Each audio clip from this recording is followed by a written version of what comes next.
Chempionlar Ligasi qur'asi borasida hozir biroz tushunmovchiliklar yuzaga kelyapti. Ya'ni juda ko'pchilik menga savol berdi. Aka, Bavariya bilan Arsenal tushdi, qachon o'ynaydi deya.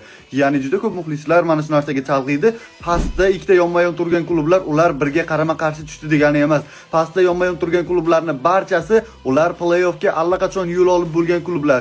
Yuqorida yagona yolg'iz turgan klublar esa ular saralash orqali play-offga chiqqan klublar. Yuqorida turgan klublarga pastdagi ikkita klublardan bittasi tushishi mumkin. Qur'a aynan shuning uchun o'tkaziladi. Oddiy qilib tushuntiradigan bo'lsam, Bavariya va Arsenal play-offga allaqachon chiqqan, Atalanta va Bayer Leverkusen esa saralash orqali chiqqan. Shuning uchun ular yuqorida. Bugun qur'a tashlanadi. Bavariya bilan Arsenalga, Atalanta bilan Leverkusen ikkovidan biri bittasini tanlab oladi. Yoki bo'lmasa Barselona va Chelsea allaqachon play-offga chiqqan, PSG va Newcastle esa saralash orqali chiqqan va ular bittadan Barselona va Chelseaga raqib bo'ladi. Xuddi mana shu yo'sinda qur'a tashlanadi va raqiblar aniqlanadi. Eslatib o'taman, qur'a bugun 27-fevral soat 16:00 da boshlanadi va ushbu qur'ani o'tgan safargidek hech qaysi telekanallarimiz namoyish etmaydi. Biroq men bu qur'ani profilim biosida joylashgan Telegram kanalida jonli efirda o'zbekcha sharhda olib beraman. Qo'shiling va qur'ani birga ko'ramiz, natijalarini birgalikda kuzatamiz. Ha, aytgancha sizga qaysi juftliklar tushgani ma'qulroq, taxminlaringizni yozib keting va kanalimga obuna bo'ling. Shu kabi tezkor xabarlar faqat men